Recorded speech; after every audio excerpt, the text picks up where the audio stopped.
has given India its strongest warning yet over their month-long border dispute. Why has China stepped up its rhetoric at this particular time?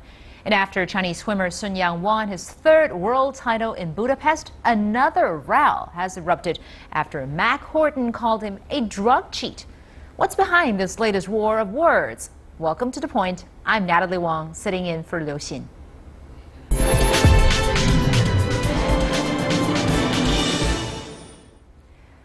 The Sino-Indian military standoff in the Doklam region continues, with China on Monday issuing its strongest warning yet to India over their month-long border dispute, saying Beijing would protect its sovereignty at all costs.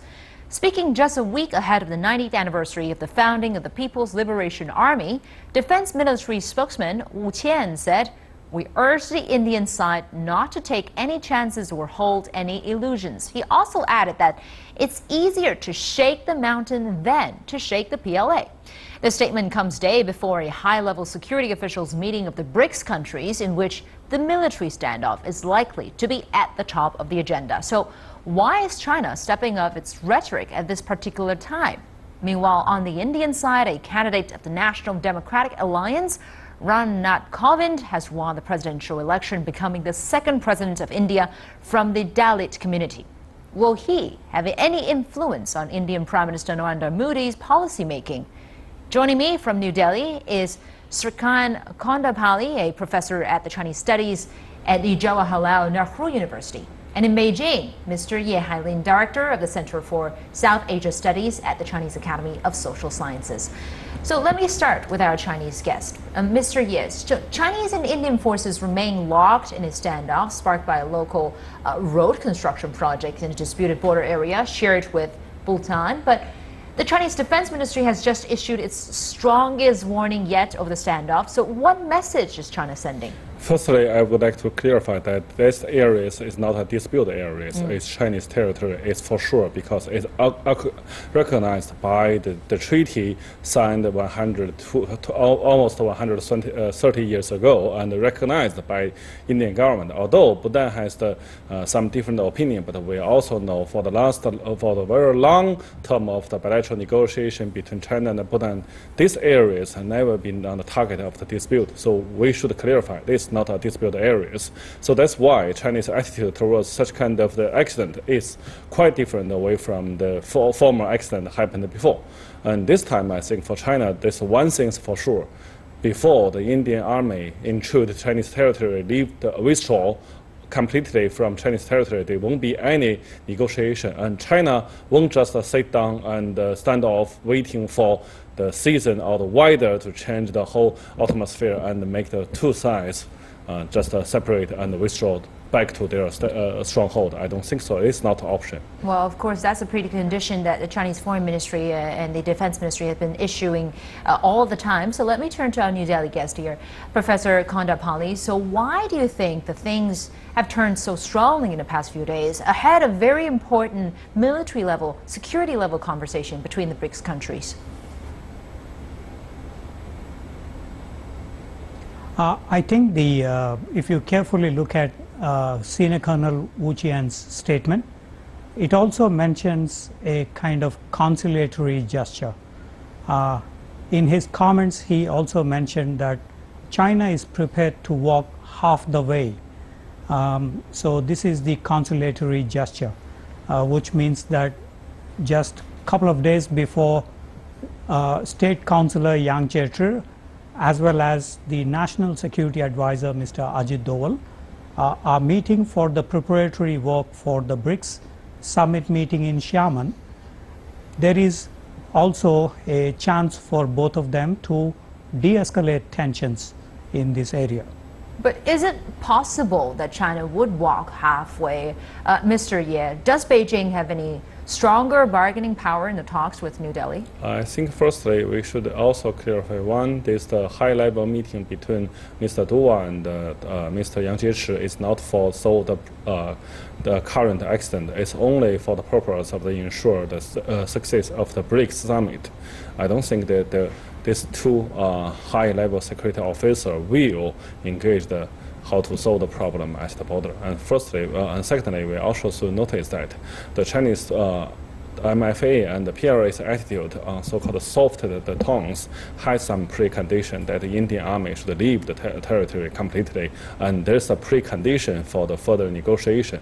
So China do leave the door open, but this open not for the totally for free. It's actually have some conditions, and currently I don't think China will has a kind of the alternative plan that's one while the Indian army still leave the Chinese territory and then launch the formal diplomatic channel to bargain or to negotiate. It's highly unlikely.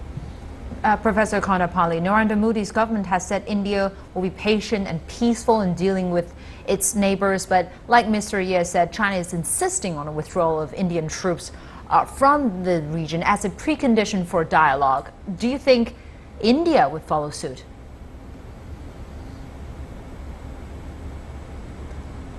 It's always when two hands meet, you get the sound, you get the clap. I do not think that the only one precondition will prevail at the end. If there is no mutual concession on either side.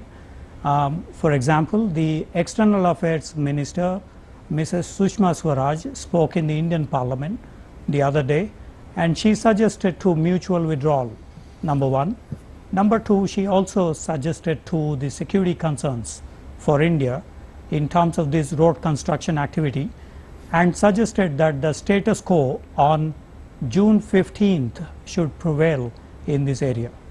Well, I'm glad you quoted a very ancient Chinese saying that only two hands can form a clap. So, Mr. Ye, is it possible that there will be a mutual withdrawal, or China is still holding on to its precondition? If such kind of accident happened on the dispute areas, it will be the neutral step, or we can see that both sides will take some effort. But now it's the non-dispute areas. Legally, it's an intrusion, and we don't negotiate with the intruders. That's for sure. Just like we don't negotiate with anyone to stay on our territories. That's also for sure. For China's understanding that's very obviously India want to have so both sides withdraw their troops and suspend their construction. So can we say that if India want to argue that China to suspend their infrastructure construction, China will raise the same argument that India had to suspend all the construction, the infrastructure construction alongside the border, even on the disputed border? I don't think India will consider this condition. So it's really not very far enough to say that the mutual consensus. Actually, I think we are far away from that.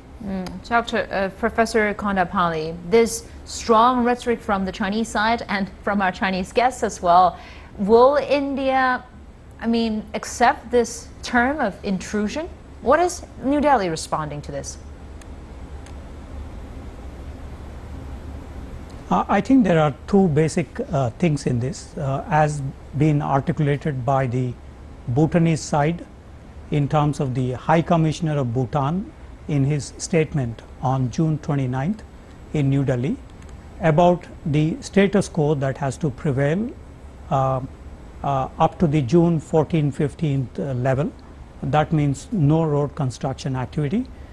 Secondly, that India also had gone into that area, citing the 2007 Article 2, which suggests between Bhutan and India, would suggest to the protection of the Bhutanese security and sovereignty.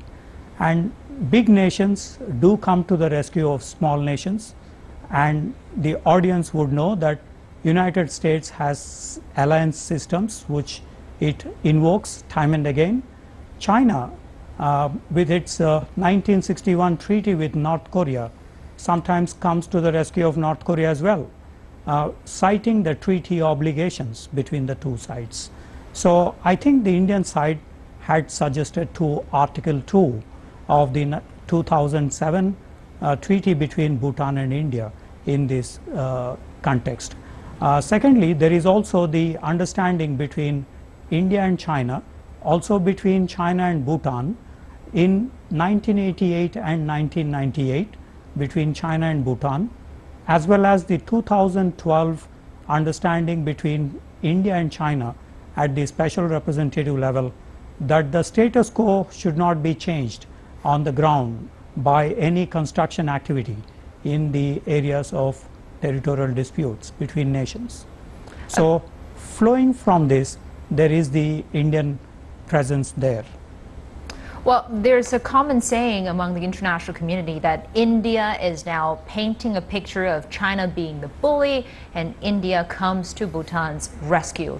As you mentioned, big countries would come to the help of smaller countries. But Mr. Ye, what's your take on this? Firstly, Bhutan's High Commissioner released a statement in New Delhi, but we also know Bhutan is fully controlled by India, so it won't be very difficult to get such kind of statement, I think, in the perspective of the Indian government. Secondly, we should know that before this intrusion, there's already been a host of very long-time peace between China and Bhutan, so it won't be the problem. And such kind of the territory dispute could be solved by the China and the Bhutan side bilaterally. Thirdly, we should notice that India's armies across the Sikkim, Pradesh, and Chinese Tibet border is not from Bhutan. So why Indians thought they has the right can cross the China and the Indian border to protect Bhutan? This will be a very important or essential problem. For China's understanding that Bhutan is the only reason, because we also know in according to the Indians mass media, Indians' real concern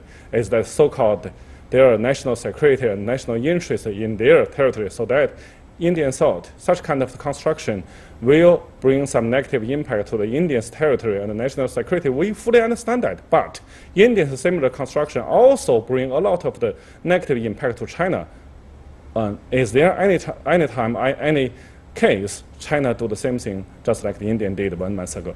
Well, this region is full of chaos right now. Last week, China conducted live fire drills on the Qinghai-Tibet plateau, close to the site of the current standoff, something that the Chinese Defense Ministry vowed that would continue until India withdraws from this region as a precondition. And earlier, India also conducted a joint military drill with the U.S. and Japan in the region. So from what you're seeing right now, could the situation spiral out of control? I mean, are we looking at a war? Mr. Ye? I think China doesn't have this card. This card is on the hand of the Indian side. If India withdraw their military presence from Chinese territory, everything could be discussed. But if India stay there, I think everything is possible. Professor Konapalli, do you think a war is coming? No, I don't think so, because the current standoff is between roughly 200 troops on either side. They are sitting there, they are not doing anything to provoke or to graduate to another scenario in this area. And there is also no large-scale movement of troops on either side, which suggests that there is actually no preparation for war to come into that region, number one. Number two, the area is not so valuable for both sides to wage a war, so that the 2.5 billion people of China and India come to loggerheads on a piece of land which is not really a major, it doesn't have resources, it doesn't have much significance from the point of view of conducting a large-scale war, or even a localized skirmish is ruled out, because we don't see any such activity on either side, both India and China. So I see a very less possibility of a war between the two sides. Looking inside India, Ram Nath Kovind has just the war is actually sworn in as India's 14th president on Tuesday. A lawyer by qualification, Kovind served as the governor of Bihar and just as the BJP MP serving on various parliamentary committees. Traditionally, the presidents of India just act as a figurehead, but can Kovind try to influence Prime Minister Narendra Modi's policy making? Professor Vandakali? Yes, President Kovind just took over this today, and he made a very elaborate statement during his swearing-in ceremony. I think this is a bottom-up kind of approach, where he cited the common people, the occupations, their welfare, their socio-economic future benefits, and so on. He also cited the 2022 kind of landmark where India would have to exert itself in developmental process. It is much like the Chinese Xiaokang Xiaohui by 2020, which China wants to build, as the 16th Party Congress mentioned before in 2002. So it's something like that, that India is also kind of learning to propose to the Indian people. So the new president's speech was a kind of a roadmap for socio-economic development process, number one. Number two, to what extent I think he would influence Prime Minister Modi, since, as you mentioned, he is a titular head. The real power is in the Prime Minister of India, and so the advice from the President is generally taken care of by the Prime Ministers before, and since both of them belong to the same political persuasion, that is, as you know, Mr. Kovind before worked for the Bharatiya Janata Party. He also was part of the parliament before as a member of parliament, and hence I think there is the wavelength for both of them is matching in terms of the political spectrum. So which suggests that the advice is taken because they have a similar political persuasion, and so I would believe that there will be some coordination between the two. Unlike the previous presidents, the speech also suggests to some kind of active role for the president in the socio-economic kind of process. So I would say that I would believe that there will be a lot of work between them in terms of the socio-economic aspects. He also mentioned in the inaugural speech that the neighboring countries... Thank you, Professor Kondapalli. I'm sorry, but that's all the time we have for this part of conversation. Thank you very much. That was Srikanth Kondapalli from Jawaharlal Nehru University, and here in Beijing, Mr. Ye Hailin from the Chinese Academy of Social Sciences. Appreciate it, gentlemen. China and India have faced off frequently since fighting a bloody war in 1962. Negotiations since the 1980s to settle the border dispute have made little progress. India regards securing the disputed Doklam Plateau as essential to maintaining its control over a land corridor that connects India's mainland with its remote northeastern states. China, meanwhile, has been frustrated with India's refusal to sign on to a massive effort to build railways, ports and roads reaching from Asia to Europe and the Middle East. Despite their disagreement, China and India have stepped up cooperation in agriculture, science and cultural exchanges. We have no idea as yet whether India's new president will change the status quo in India, but both sides' diplomats have quietly engaged in trying to keep the standoff from escalating and finding a way for both sides to back down without loss of face. In the current standoff, however, what will appear that is to be the best way to forward for both sides.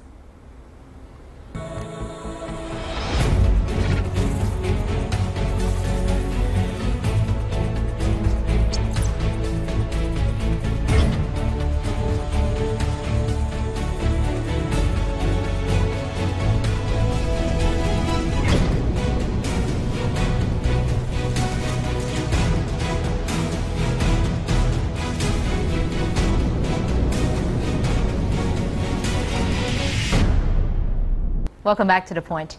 Chinese swimmer Sun Yang has just won his third straight 400-meter freestyle world title in Budapest. He beat Rio gold medalist Mack Horton by a massive 2.47 seconds, the fastest time in the world since 2012. Horton had choice for words for Sun Yang both last year and last week, having called him a drug cheat for serving a 3-month doping ban in 2014. Meanwhile, another issue to hit the headlines was UK Premier League Chelsea Football Club apologizing to China and Chinese soccer fans after its player Robert Kenedy posted videos targeting the country and its people. Ahead of a preseason friendly game against Arsenal in Beijing last week, Kenedy posted 2 videos with derogatory words against China on his Instagram accounts. So what is behind this unsportsmanlike behavior against Chinese swimmer Sun Yang and the racism against the Chinese in general? For more on this, I'm pleased to be here to be joined by our sports commentator, Mr. Dong Jun. Welcome to The Point. So Sun Yang was labeled a drug cheat by Horton twice after he was cleared after that drug on that ban list was not listed before he was taking that medicine. So is this a psychological game by Horton to defame Sun Yang? I think it could be both, because it's once again a world stage of very important competitions among two competitors, two gold medal hopefuls, won the Olympics and this time the World Aquatic Championships. And it should be a lot of, it's within expectations. Although it's in front of the camera, he said twice. And maybe off record, he has already said many times. And some supporters of Horton may argue that he just speaks his mind. He doesn't need to hide what he thinks. But what he said about Sun Yang, we should be clear, is not official. It's not a comment by the World Anti-Doping Agency, nor China's Olympic Committee, but it's just some kind of wars between two swimmers, two competitors, and it happens. It not only happens between swimmers from different countries, even, for example, inside the United States team, between two runners, sometimes they point fingers at one another, alleging doping. And to avoid such controversy, I think the best, although swimmers in Olympic sports are not really professional sports athletes, but you're professionally run. And the Olympics is gaining more and more attention worldwide, and you should be extremely careful about what you eat, what you drink, and you don't let your competitors to grab this opportunity so easily, because Sun Yang did have such an issue, and based on his appeal, his sentence was shortened, but it did happen. And then you handed your competitor such an excuse. And similar things happened to Maria Sharapova. And after she successfully shortened her ban and tried to return to professional tennis earlier this year, and a lot of competitors voiced their opposition of allowing her to play again, although her ban has already ended.